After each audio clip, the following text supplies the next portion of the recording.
Bwana Yesu asifiwe. Tumsifu Yesu Kristo. Shalom shalom. Basi ni wakati mwingine mzuri ambao tumeupata kujifunza neno la Mungu. Maana neno la Mungu ni taa. Basi lazima lituongoze wakati wote. Lakini kwanza tuombe. Mungu wetu na Baba yetu, tunakushukuru kwa siku njema ya leo. Asante kwa zawadi ya uhai. Asante Baba kwa kutukutanisha tena katika forum hii. Tunaomba Baba neema zako zionekane juu yetu. Tunaomba Baba ukatufundishe neno lako. Tunaomba Roho wako Mtakatifu akae juu yetu, ili neno hili likaende kuzaa matunda ndani yetu na litubadilishe kufanya tuzidi kufanana na wewe. Ni katika jina la Kristo Bwana wetu tunaomba na kushukuru. Amina. Basi leo naomba tuangalie neno katika kitabu kilichoandikwa, kitabu cha Nabii Isaya sura ya 6 mstari wa 1 hadi wa 9. Ni somo refu kidogo, lakini kuna mambo ambayo tunaweza tukajifunza ndani humu. Nami nitatangulia kusoma. Katika mwaka ule aliokufa mfalme Uria, na alimuona Bwana ameketi katika kiti cha enzi kilicho juu sana na kuinuliwa sana, na pindo la vazi lake likaijaza hekalu. Juu yake walisimama maserafi, kila mmoja akiwa na mabawa 6. Kwa mawili alifunika uso wake, kwa mawili alifunika miguu yake, na kwa mawili aliruka.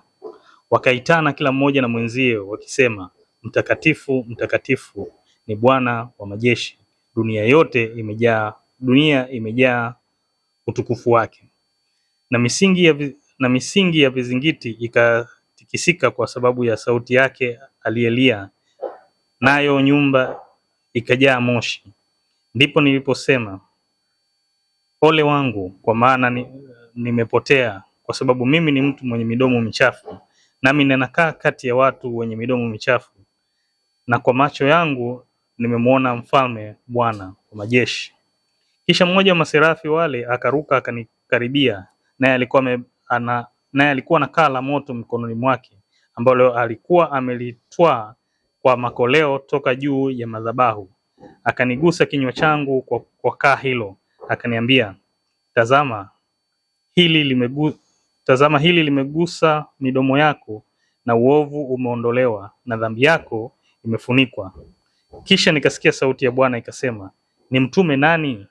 Naye ni nani atakaye kwenda kwa ajili yetu? Ndipo niliposema mimi hapa, nitume mimi. Naye akaniambia, enenda ukawaambie watu hawa, fulizeni kusikiliza lakini msifahamu, fulizeni kutazama lakini msione. Kwa tunaona mistari hii 9 ya sura ya 6 hii, ambayo Nabii Isaya anaelezea mambo ambayo yalimtokea yeye kama yeye.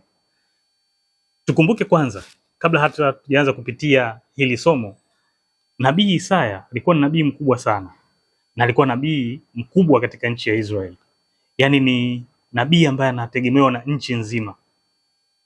Lakini kama tulivyosikia katika somo, kuna sehemu ilifika akaganda, akafreeze. Kwa nini alifreeze? Basi ndio tutaenda kuyaangalia haya mambo. Tuanze kutafakari taratibu kuanzia juu kwenda chini. Nasema katika mwaka ule aliokufa mfalme Uzia, na alimuona Bwana. Kumbe lazima kitu fulani kife ndipo tumuone Bwana. Lazima uovu ufe ndani yangu. Lazima kiburi kife ndani yangu.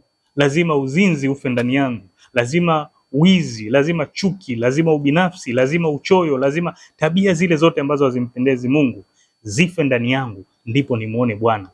Pasipo kuziua hizi, pasipo kuondoa haya mambo machukizo mbele za Mungu, siwezi kumuona Bwana. Siwezi kumuona Bwana katika hali niliyopo. Lazima kuwe kuna version ya juu, kama ambavyo tuna simu za mkononi. Kuna wakati inakuletea tu kwamba update. Unapo-update labda siku ya kwanza unaweza usione tofauti, siku ya pili unaweza usione tofauti, lakini baada ya siku 3 kuendelea mbele unaanza kuona kuna vitu vinabadilika. Na usipo-update ile simu itafika sehemu itashindwa kufanya kazi. Na sisi pia vivyo hivyo, tusipoji-update tukaenda na njia zile za Mungu, tutapotea. Tutaenda katika njia za upotevu. Kwa hiyo lazima tubadilike. Lazima kitu fulani kife ili tumuone Bwana. Anasema katika mwaka ule aliokufa mfalme Uzia, na alimuona Bwana ameketi katika hekalu. Kwa hiyo ili tumuone Bwana lazima tuue vitu fulani katika maisha yetu. Lazima kama anavyosema katika Yohana 4 mstari wa Ufunuo 4 mstari wa kwanza.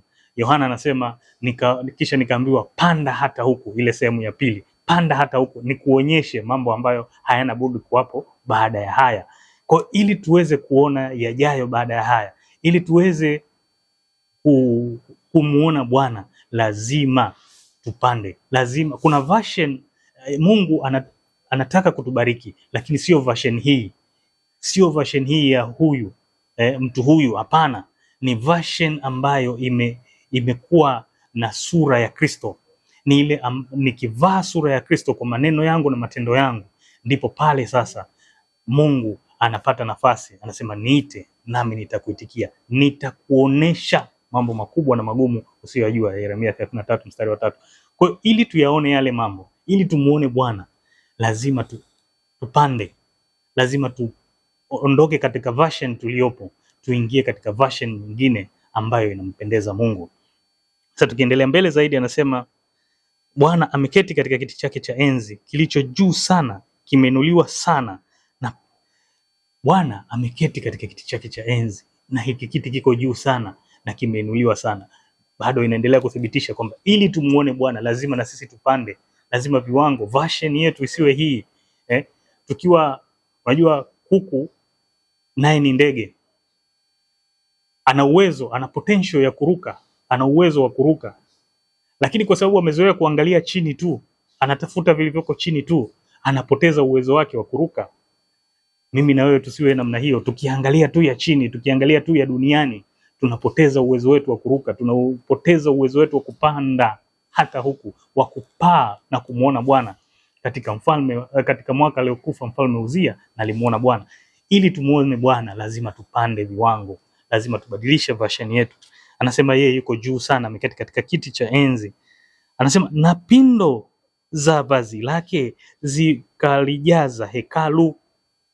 Pindo la vazi lake likalijaza hekalu. Sasa tukirudi katika kitabu katika Injili ya Marko sura ya 5, tunaona habari ya mwanamke aliyetokwa na damu miaka 12.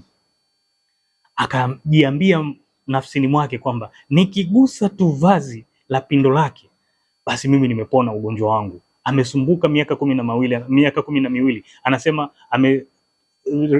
vyote alivyokuwa navyo vimetumika kwenda kwa waganga na matabibu na visimfae kitu, lakini akajiambia nafsi yake kwa imani kwamba huyu Kristo ambaye nimesikia habari zake, nikishika tu pindo la vazi lake nitapona msiba wangu.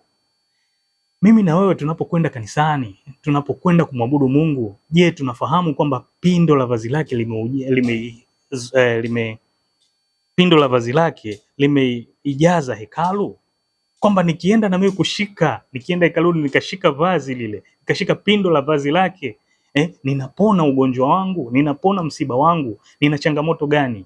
Pengine ni kodi, pengine ni matatizo ya kifamilia, pengine chochote kile.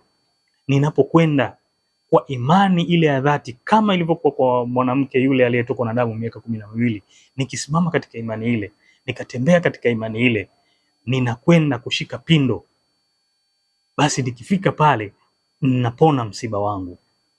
Kwa sababu kama lilifanya kazi neno kwa mwanamke yule, kwa nini lisifanye kwangu? Kwa nini lisifanye kwako, mtu wa Mungu?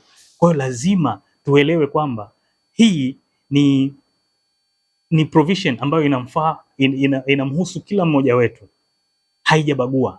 Mungu hana upendeleo. Kwa hiyo tukimwendea kwa njia ambayo ni sahihi, yeye hana upendeleo, atatutibu. Kwa hiyo lakini lazima kitu kife na tuende katika hekalu lile kushika pindo lake kwa imani kubwa. Sasa zaidi hapo anatuelezea sifa za hao maserafi waliokuwa wamemzunguka. Anasema kila mmoja na mabawa 6, kwa mawili alifunika uso wake, kwa mawili alifunika miguu yake, na kwa mawili aliruka. Ana mabawa 6, anafunika uso wake kwa sababu utukufu wa Mungu ni mkubwa sana. Anafunika uso wake, wanafunika nyuso zao, lakini kwa mawili anafunika miguu, kwa mawili anaruka.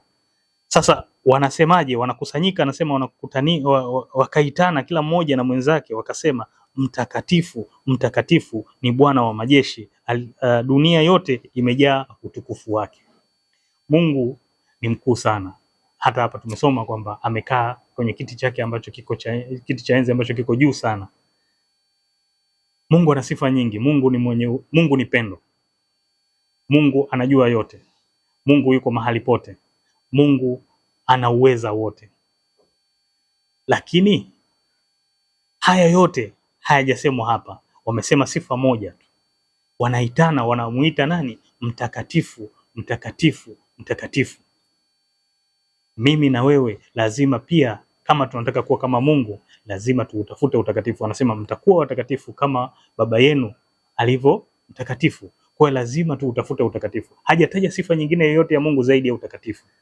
Kama ambavyo tunakumbushwa kila siku kwamba lazima tuutafute utakatifu. Na kuutafuta utakatifu maana tuache uovu. Tuue uovu ndani yetu, ili basi utukufu wa Mungu, tayari ule utukufu uko ndani yetu, ila tu hatujauamsha. Ni kama vile ambavyo bomba lina maji lakini hujafungua. Ni kama vile ambavyo tayari umeme upo katika nyumba yako lakini hujawasha switch. Usipoiwasha ile switch utakaa kwenye giza, lakini ukiwasha ile switch tayari unapata mwanga. Kwa hiyo lazima tuutafute utakatifu. Na tunautafutaje? Ni kuacha uovu. Anasema na misingi ya vizingiti ikatikisa kwa sababu ya sauti yake aliaye, na nyumba ikajaa moshi. Ndipo niliposema ole wangu, kwa kuwa mimi nimepotea, kwa sababu mimi ni mtu mwenye midomo michafu, nami ninakaa kati ya watu wenye midomo michafu. Huyu ni nabii mkubwa, nabii wa taifa, anasema ole wangu, kwa sababu ameviona viwango vya Mungu, ameona utakatifu wa Mungu, akajiona yeye si chochote, akanyenyekea, akarudi chini. Anasema amefika katika viwango vya juu kabisa, akaona hii hapa sistahili. Kumbuka yeye ndo alikuwa role model katika jamii yake, kwamba watu wakitafuta mtu ambaye yuko vizuri, mtu ambaye amenyoka, lazima wamtafute nabii mkubwa ambaye ni yeye. Sasa huyu nabii mkubwa anajiona kabisa kwamba si chochote. Kumbe viwango vyetu vikilinganishwa na viwango vya Mungu, sisi tunakuwa si chochote, lakini tunayo damu ya Kristo ambayo inatutakasa. Wewe basi tuishikilie hii damu. Anasema mimi ni mtu wa midomo michafu, ninakaa kati ya watu wa midomo michafu. Akaletwa kaa la moto likamtakasa. Kwa na sisi tunayo namna ya kuturudisha katika njia sahihi. Tunalo kaa la moto, lazima lituchome, liondoe uovu ulioko kati yetu. Lazima tutubu, lakini baada ya kutubu lazima tuache. Mithali 28:13 nasema afichaye dhambi zake hatafanikiwa, bali yeye aziungamaye, lakini zaidi sana na kuziacha atapata rehema. Kwa hiyo tusizifiche dhambi zetu, tukaziungame, lakini baada ya kuziungama tuziache. Kuungama maana yake ni nini? Ni kupiga U-turn. Kama nilikuwa naelekea upande fulani, ninaacha kuelekea upande ule, ninarudi kuelekea uelekeo tofauti. Nibadilike kwa nyuzi 180, nibadilike uelekeo wangu. Nilikuwa nikienda hivi, basi nabadilisha, narudi upande mwingine, ili basi nisimame katika njia ile ambayo inampendeza Mungu. Niache kabisa uovu, nirudi katika njia ambayo inampendeza Mungu.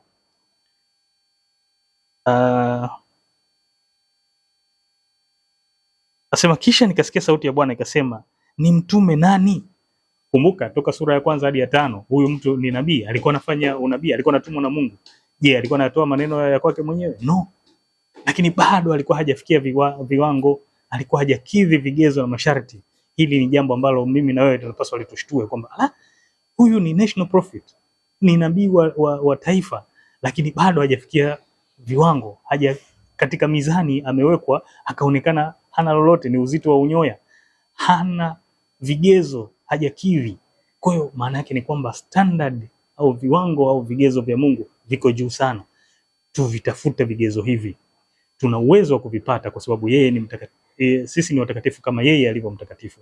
Tusiposimama katika njia hizi, katika zile njia ambazo zinampendeza yeye, na uzuri wa Mungu ni kwamba kadiri tunapomsogelea ndivyo na yeye anavyotufuata.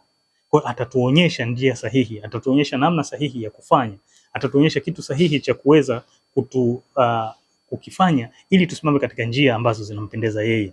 Hapa tunaona na ambavyo anamtuma huyu serafi mmoja wapo anakwenda na kaa la moto anamtakasa nabii Isaya, na mimi na wewe pia tutapata kaa la moto ambalo litutakasa mimi na wewe na tutarudi katika njia zile. Kile kitu kikifa ndani yetu, basi tutamuona Bwana. Tunataka kumuona Bwana, lazima tuache uovu. Tumsifu Yesu Kristo. Bwana Yesu asifiwe sana. Shalom shalom. Basi tufunge kwa maombi. Mungu wetu na Baba yetu, tunakushukuru kwa neno lako. Tunaomba Baba, neno hili likatubadili, likatufanye tuwe wapya. Tunaomba Baba, mkono wako usitupungukie. Tunaomba Baba, neema na baraka zako siku zote za maisha yetu. Zaidi sana tunaomba utujalie kufanana na wewe siku kwa siku. Ni katika jina la Kristo Bwana wetu tunaomba na kushukuru. Amen. Shalom shalom.